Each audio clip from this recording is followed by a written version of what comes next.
Sebenarnya idola itu adalah seseorang gitu ya atau individu yang kita kagumi dan kita teladani gitu. Jadi bagaimana cara dia ini menjalani kehidupannya gitu. Kita mengagumi bagaimana karya-karyanya. Nah, itu adalah orang yang kita idolakan. Tuh ketika mengidolakan seorang public figure gitu yang sedang ngetren gitu, contohnya apa ya, mungkin sekarang kayak tren K-pop gitu ya gitu, mengidolakan public figure itu tapi berlebihan, akhirnya dia terobsesi gitu. Jadi mengoleksi merchandise-nya itu sampai mengorbankan kebutuhan dasar. Jadi mereka akan meniru apa yang dilakukan atau ditampilkan oleh idola mereka.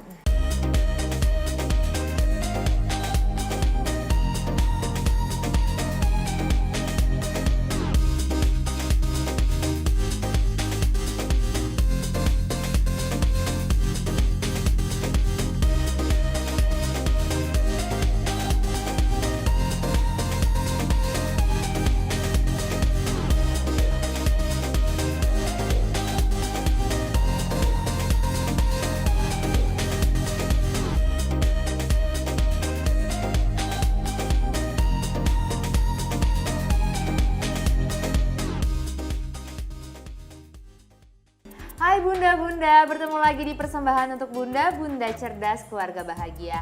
Hanya di Mata Milenial Indonesia TV, matanya Indonesia. Seneng banget Bunda, aku Putri Andriana bisa balik lagi yang akan nemenin Bunda selama kurang lebih 30 menit ke depan. Dan kita akan bahas banyak informasi tentang parenting gitu ya, tentang anak. Dan ngomong-ngomong kalau misalnya soal anak, itu kan pasti dalam hidupnya itu seorang anak membutuhkan sosok idola. Karena memang tidak bisa kita pungkiri, dalam hidup kita pun kita memiliki sosok yang kita kagumi. Baik orang tua, guru, teman, hingga artis idola. Nah, sosok yang dikagumi itu seringkali kita jadikan role model. Bahkan bukan kita mungkin dengan anak-anak, remaja gitu ya. Bahkan saking kita mengidolakannya tanpa kita sadari perilaku, perbuatan, dan perkataan mereka pun bisa kita tiru. Bahkan dikatakan juga idola itu bisa mengubah cara pandang hingga kebutuhan hidup kita. Nah, itu sekaligus jadi tema kita hari ini Bunda. Jadi aku mau bahas tentang seberapa penting sih peran idola di kehidupan anak. Tapi seperti biasa pastinya aku tidak sendiri. Aku sudah ditemani oleh psikolog kesayangan kita. Halo Mbak Linda. Halo Putri. Ini buat Bunda yang memang sering nonton persembahan untuk Bunda pasti sudah nggak asing lagi ya dengan Mbak Linda. Jadi balik lagi nih Mbak Linda, kita seperti biasa ya. Iya. Hari ini aku mau bahas tentang seberapa penting peran idola di kehidupan anak. Nah, aku sebenarnya agak-agak bias sih dengan kata-kata idola gitu ya. Tapi kalau misalnya dari segi psikolog gitu ya, sebenarnya idola tuh kalau kita artiin seperti apa sih Mbak? Ya, sebenarnya idola itu adalah seseorang gitu ya atau individu yang kita kagumi dan kita teladani gitu. Jadi bagaimana cara dia ini menjalani kehidupannya gitu. Kita mengagumi bagaimana karya-karyanya. Nah, itu adalah orang yang kita idolakan. Idola berarti bisa kita bilang adalah seseorang yang jadi role model kita gitu lah ya. Betul. Nah, tapi sebenarnya kalau misalnya kita bilang idola, itu apa sih yang membuat seseorang tuh bisa menjadi idola kita? Biasanya apa yang kita lihat, apalagi terutama untuk anak-anak gitu Mbak? Ya, yang pertama itu biasanya adalah karena dia punya sebuah atau beberapa kemampuan yang kita kagumi gitu ya. Jadi kita mengagumi kemampuannya dia, atau bisa jadi penampilannya dia gitu. Jadi kita bisa kagum sama baik penampilan maupun keahliannya. Tapi selain itu juga bagaimana cara dia hidup gitu, cara dia merespon lingkungan sosial. Nah, itu juga yang membuat kita tuh jadi kayaknya oh ini keren ya gitu. Itu saya kayaknya pengen banget bisa kayak gitu. Nah, itu akhirnya yang membuat kita jadi mengidolakan orang tersebut. Jadi sebenarnya kalau kita ngomongin faktor apa yang menyebabkan kita mengidolakan seseorang, sebenarnya banyak ya Mbak ya. Dan kadang-kadang kan satu orang atau satu anak tuh bisa punya idola lebih dari satu. Bisa banget. Bisa kan, misalnya dari penampilan tadi kata Mbak Linda bilang, misalnya kita mengidolakan A, atau dari keahlian kita mengidolakan B. Jadi sebenarnya banyak faktor gitu ya Mbak Linda ya. Tapi seberapa penting sih idola bagi seseorang gitu? Maksudnya atau emang nggak apa-apa deh nggak ada idola juga nggak apa-apa gitu? Kalau dari menurut Mbak Linda ya? Ya, kalau buat kita sebagai orang dewasa, idola itu bisa jadi motivasi kita gitu ya, atau orang-orang yang bisa kita contoh bagaimana cara mereka menghadapi masalah gitu ya. Kalau orang dewasa kan lebih ke arah sana.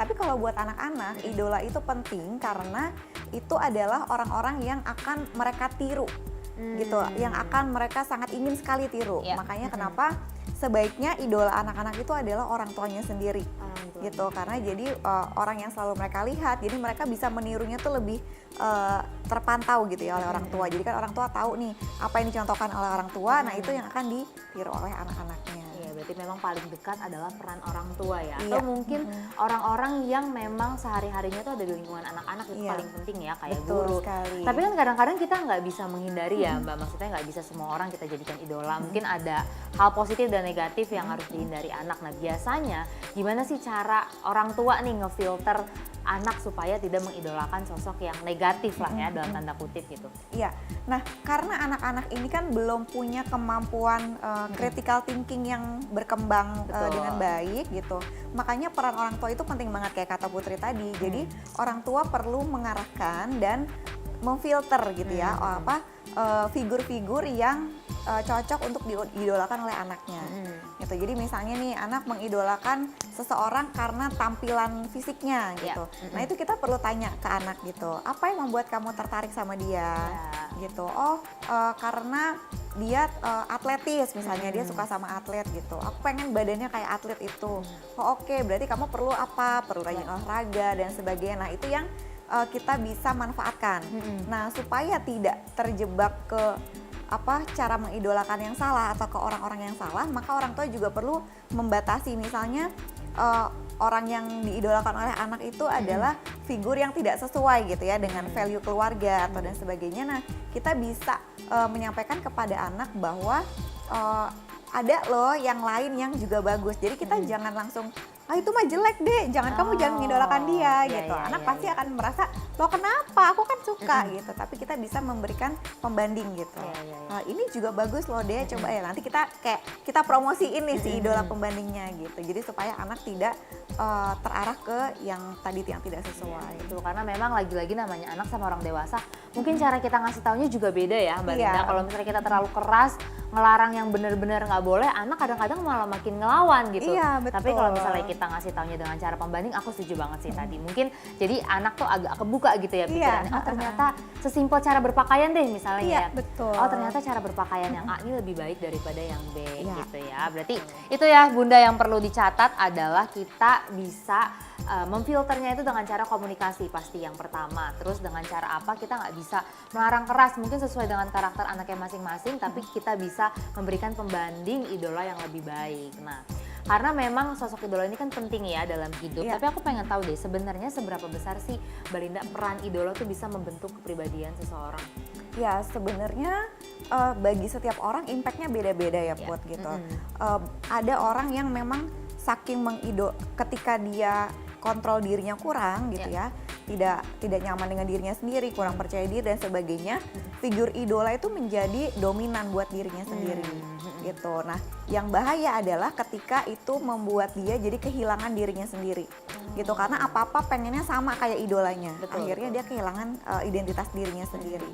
Nah, tapi sebenarnya idola tuh bisa juga berdampak positif banget, kayak misalnya aku mengidolakan misalkan anak-anak gitu ya, aku mengidolakan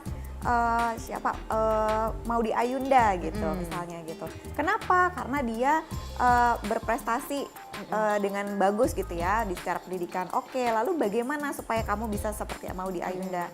Oke, berarti aku harus punya strategi belajar yang bagus dan sebagainya. Nah, kita sebagai orang tua bisa membantu itu gitu. Jadi idola itu bisa jadi pemicu atau motivasi buat anak berkembang dengan lebih baik. Begitupun juga buat orang dewasa. Sebenarnya kalau kita mengidolakan seseorang gitu, kita bisa menjadikan itu sebagai motivasi kita supaya kita tuh bisa berkembang lebih baik dari diri kita sekarang. Yang penting tidak sampai melewati batas.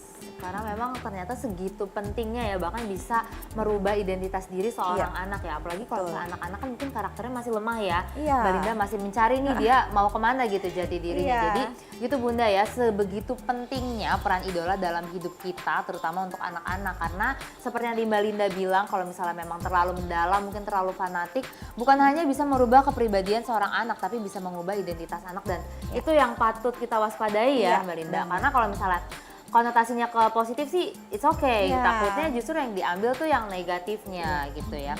Tapi kalau misalnya selain manfaat gitu ya, pernah nggak sih Mbak Linda tuh ketemu di pengalaman asli gitu ya, maksudnya ngelihat langsung di kehidupan langsung peran idola tuh sebegitu positifnya untuk seseorang gitu. Pernah ada contohnya nggak sih Mbak?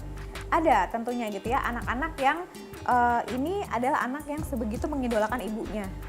Gitu ada. Jadi ketika awalnya aku pikir dia bergantung sekali sama ibunya, tapi ternyata enggak. Dia memang sebegitu mengagumi ibunya sehingga kedekatan emosional dia sama ibunya juga bagus gitu. Terus ibunya pun juga ketika tahu bahwa dia diidolakan oleh anaknya, dia juga jadi merasa kayak termotivasi untuk jadi lebih baik lagi gitu. Jadi saya jadi ibu harus lebih banyak belajar lagi karena saya ini diidolakan oleh anak saya gitu. Jadi impactnya itu bagus buat dua-duanya akhirnya, kita buat ibunya dan buat anaknya juga. Berarti impact positifnya lagi-lagi kedua pihak ya, Iya, betul. memotivasi anaknya dan juga memotivasi ibunya. Nah itu yang sangat positif banget sih menurut aku, karena kadang-kadang aku ngebayangin kalau misalnya kita ngomongin idola, tuh jarang kepikiran orang terdekat gitu Mbak Linda. Iya, Justru mengarah ke public figure, Yes, artis, betul. pokoknya yang benar-benar di luar keluarga. Oke Bunda, wah ternyata ini pembahasan yang seru banget ya menurut aku, karena ini adalah hal yang simple tapi ternyata ini sangat penting terhadap karakter anak. Makanya aku masih mau nanya-nanya lagi ke Mbak Linda. Jadi buat Bunda terus pastikan bersama aku, jangan kemana-mana, tetap di Persembahan untuk Bunda, Bunda Cerdas Keluarga Bahagia.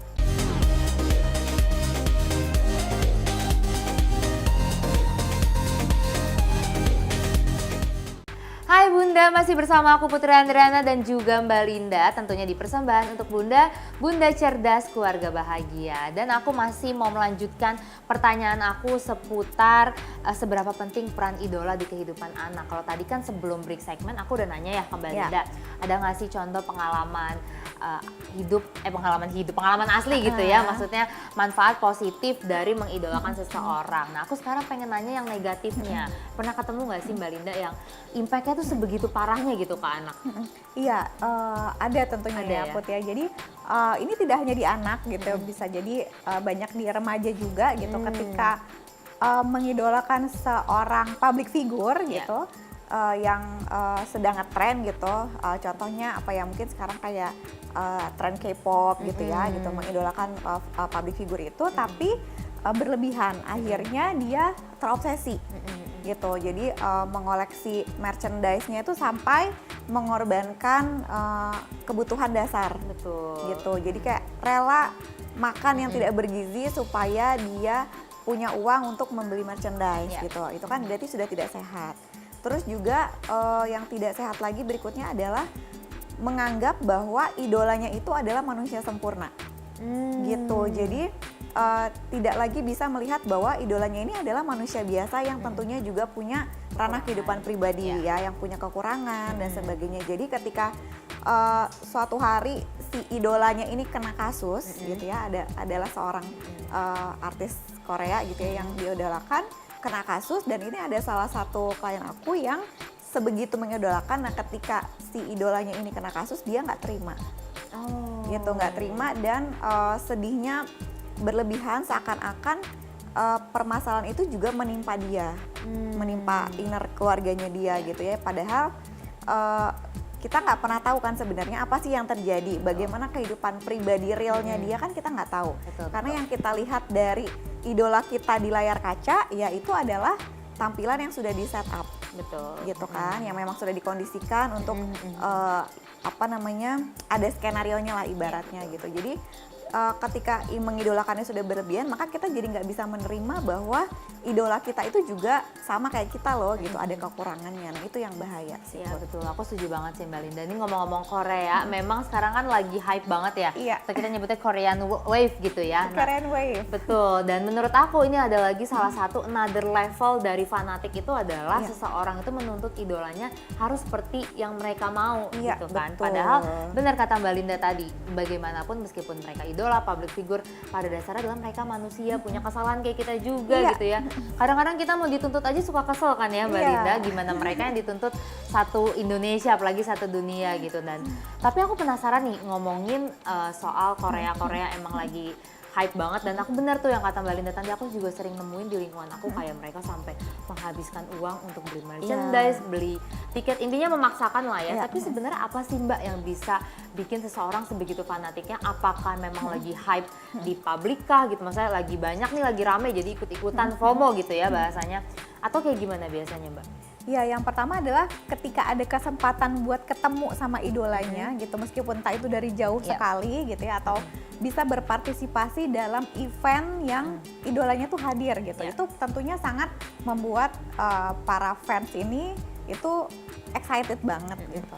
Sebenarnya nggak masalah kalau memang aktif gitu ya dengan mengikuti kegiatan si idola kita. Tapi kalau misalkan itu sudah sampai tadi ya mengorbankan kesejahteraan dasar kita sendiri, nah itu yang berarti sudah berlebihan gitu. Jadi tetap ada batasan-batasan gitu. Jadi idola itu bukan bagian dari hidup kita, gitu. Kita punya kehidupan sendiri gitu. Toh idola kita juga tidak menentukan nasib kita, gitu. Jadi kita sendiri yang perlu bisa ngatur, bisa maintain sejauh mana sih kita bisa berpartisipasi, gitu.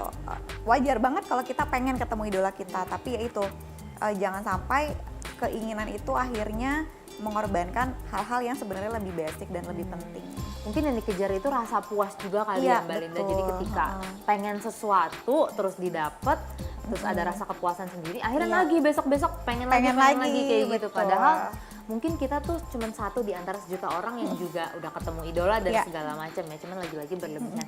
Tapi yang case tadi Mbak Linda temuin tuh yang dia sebegitu sampai stres sedihnya idolanya kena kasus, itu cara ngobatinnya gimana Mbak? Terapinya seperti apa? Ya, terapinya cukup panjang, kebetulan anak remaja gitu. Anak remaja datang dengan keluhannya beberapa hari mengurung diri di kamar, nangis nggak mau sekolah. Gitu. Ternyata setelah ditelusuri, orang tuanya nggak tahu gitu bahwa anaknya sedang patah hati karena idolanya kena kasus polisi lah gitu.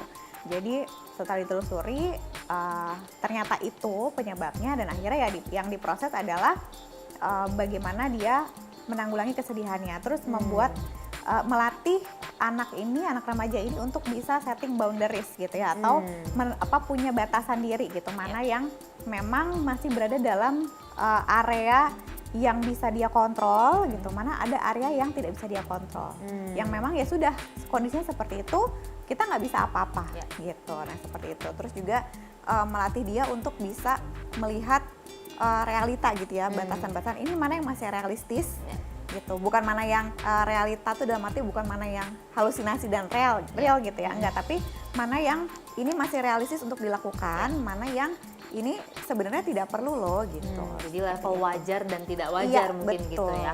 Berarti yang pertama itu memang yang paling utama harus kita lakukan adalah menanggulangi kesedihannya gitu ya. Baru nanti pelan-pelan kita mengajarkan mereka kalau misalnya mana hal yang realistis dan mana yang tidak gitu perlu.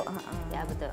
Oke, nah itu kan tadi kita ngomongin, kalau ngomongin Korea itu kan mungkin lebih ke remaja kali ya Mbak Linda ya. Maksudnya ya belasan tahun ke atas mungkin ya, kalau terlalu anak-anak kan nggak begitu inilah sefanatik itu. Tapi kalau misalnya ngomongin anak-anak nih, biasanya apa sih, anak-anak tuh mungkin kita ngomongin 5-6 tahun gitu lah ya, pokoknya masih remaja nanggung. Apa sih yang biasanya mereka butuhkan atau ambil dari sosok idola gitu?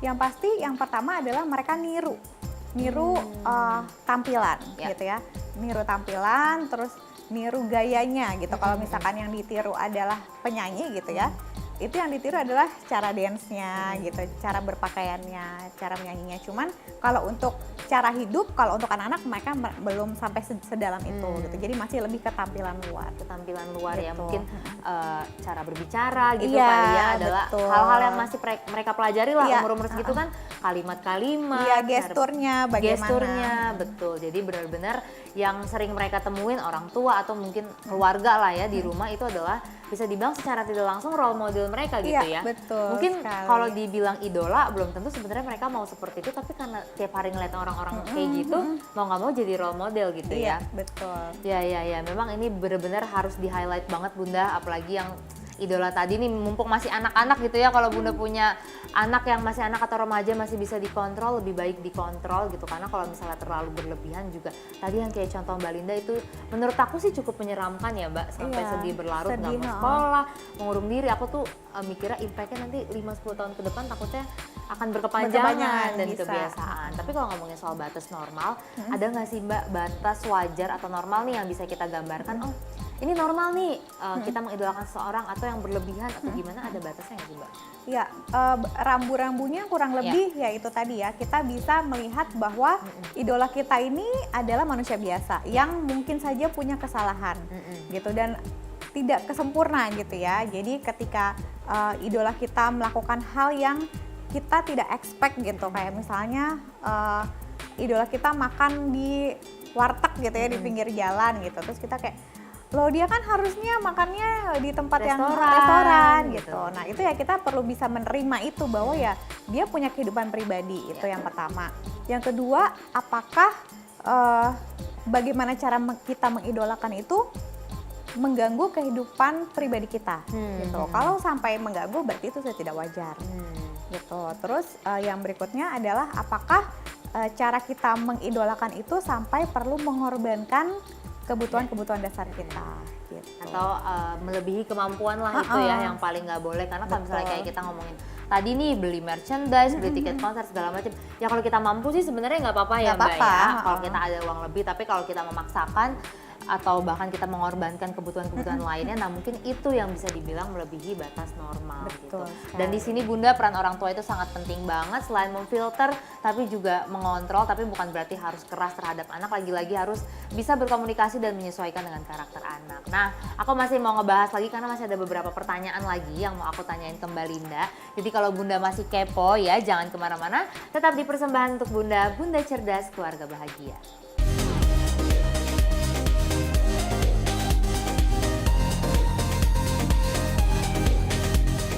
Oke Bunda, balik lagi di persembahan untuk Bunda, Bunda Cerdas Keluarga Bahagia. Dan aku Putri Andriana masih bersama dengan Mbak Linda membahas seberapa besar sih peran idola di kehidupan anak. Aku masih mau nanya lebih detail lagi nih, Mbak Linda, memang seberapa besar sih peran idola gitu ya bisa berpengaruh terhadap kepribadian anak? Gitu. Ya ini menarik banget nih Put ya, karena anak-anak itu kan memang masih proses mempelajari dunia ini gitu ya. Jadi mereka akan meniru apa yang dilakukan atau ditampilkan oleh idola mereka. Nih kalau anak-anaknya masih usia pra remaja itu masih yang ditiru adalah tampilan luar.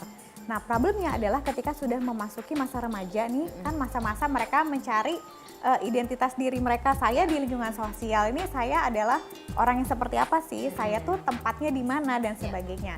Nah kalau misalkan anak ini memiliki idola yang level mengidolakannya kayak tadi nih sudah terlalu berlebihan, itu bisa mempengaruhi bagaimana mereka menuntut diri mereka sendiri gitu. Jadi bisa misalnya anak remaja yang badannya cukup berisi gitu ya, terus mengidolakan artis yang badannya kurus sekali gitu.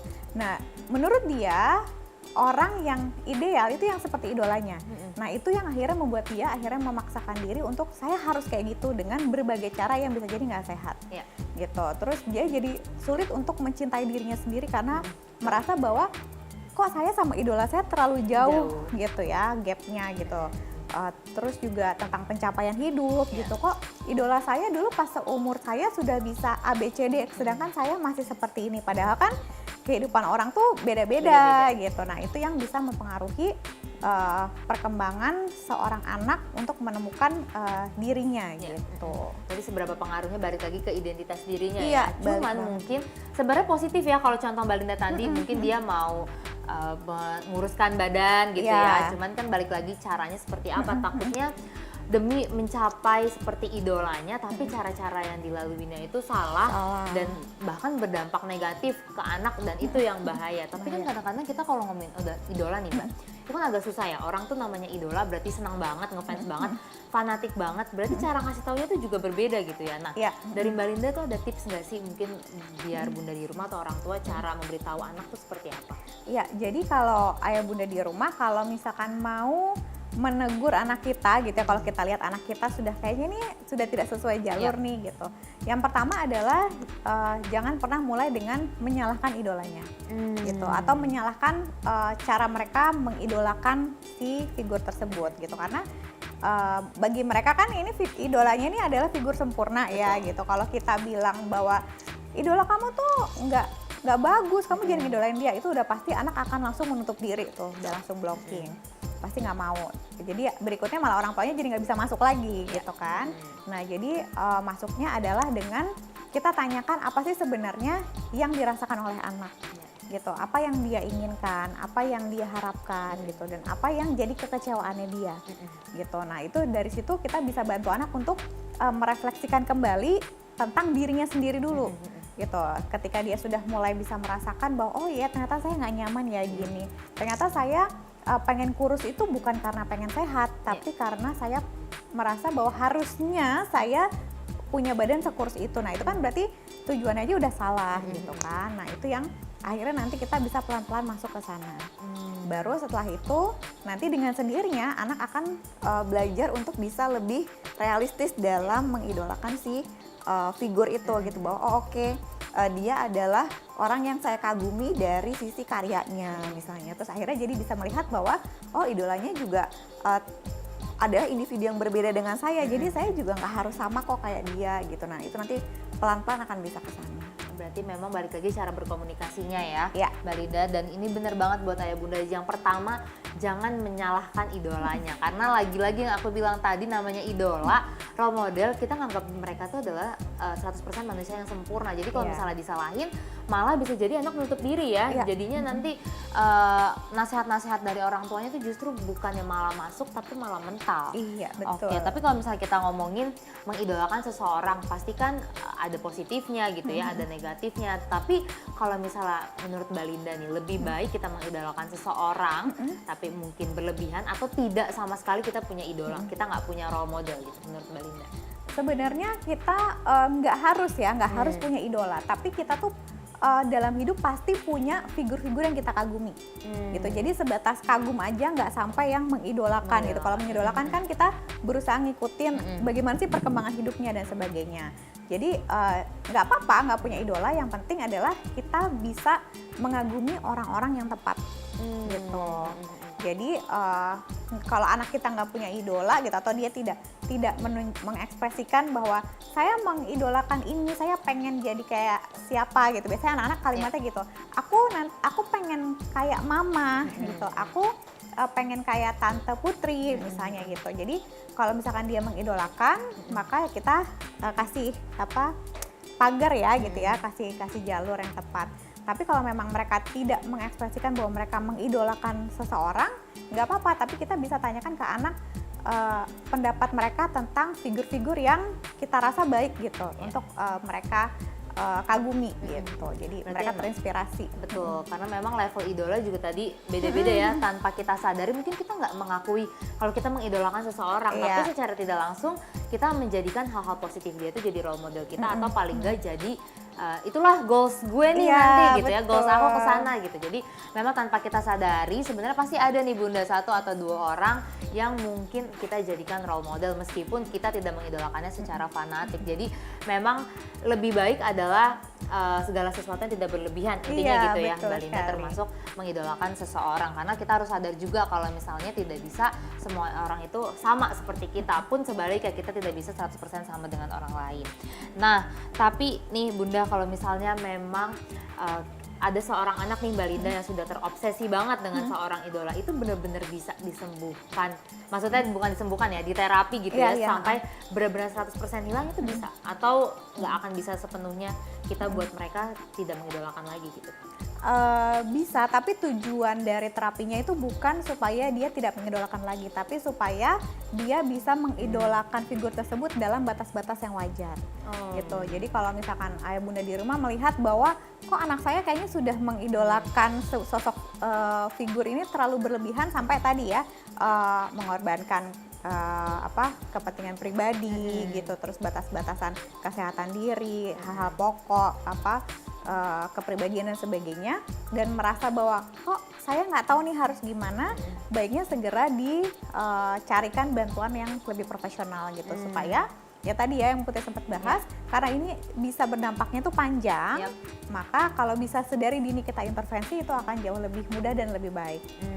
Oke, berarti emang tindakan intervensi sebenarnya Bunda yang jadi highlight adalah salah satu tindakan yang penting sebelum mereka benar-benar terjun sampai terobsesi banget. Nah, Mbak Linda mungkin bisa kasih tips nih ke teman-teman di rumah gitu ya, mungkin yang remaja atau yang lagi nonton nih, gimana sih kita supaya bijak dalam mengidolakan seseorang? Ya, buat ayah bunda dan juga teman-teman di rumah, kalau misalkan kita mengidolakan seseorang itu boleh banget gitu, sangat baik. Tapi kita perlu bisa memilah, kita mau mengidolakan orang tersebut itu dari sisi apanya. Itu kita perlu kenali dulu, apakah saya suka karyanya, saya suka tampilan wajahnya, atau saya suka apanya gitu. Jadi kita sejak awal tuh sudah punya frame dalam otak kita, dalam pikiran kita tuh punya batasan-batasan apa gitu. Terus berikutnya jangan lupa bahwa kita perlu juga mengingatkan diri kita bahwa idola kita ini adalah manusia biasa yang juga punya ketidaksempurnaan sama seperti kita. Jadi balik lagi sebenarnya kita harus bikin batas-batas sendiri ya. Betul. Dari segi manakah, terus juga sampai manakah, seperti apakah, karena benar banget nih yang perlu di-highlight teman-teman dan juga Bunda di rumah dalam mengidolakan seseorang, kita itu tidak bisa 100% sama. Mungkin ada beberapa hal yang bisa kita ambil, tapi yang pastinya harus positifnya, dan beberapa hal juga yang harus kita buang gitu supaya kita tidak sebegitu mendalam terobsesinya gitu ya. Dan pesan buat ayah dan bunda di rumah, lagi-lagi kalau misalnya mau mengatasi atau mau preventif anak supaya tidak terlalu terobsesi dalam beridola, yang pertama itu kita harus memperbaiki cara berkomunikasi kita. Gimana caranya supaya anak itu bisa lebih terbuka dengan kita, supaya bisa menerima masukan. Pokoknya kita harus memahami karakter anak kita sendiri itu seperti apa. Nah, sekali lagi terima kasih Mbak Linda sudah menyempatkan waktunya hari juga, ini. Putri. Ini bahasan yang seru banget menurut aku dan juga sangat-sangat penting, apalagi kalau misalnya kita ngelihat di era zaman sekarang itu remaja, anak mengidolakan seseorang itu bisa sampai berlebihan. Jadi lebih baik kita mencegah sebelum mereka benar-benar terobsesi. Dan tidak berasa Bunda sudah kurang lebih 30 menit aku dan Mbak Linda menemani Bunda di rumah. Itu tandanya kita harus pamit undur diri. Mungkin nanti kita lain waktu bisa ketemu lagi ya Mbak Linda ya. Kita bahas topik yang seru lagi pastinya untuk Bunda. Jadi buat Bunda, jangan lupa terus saksikan persembahan untuk Bunda hanya di Mata Milenial Indonesia TV. Matanya Indonesia. Dadah Bunda.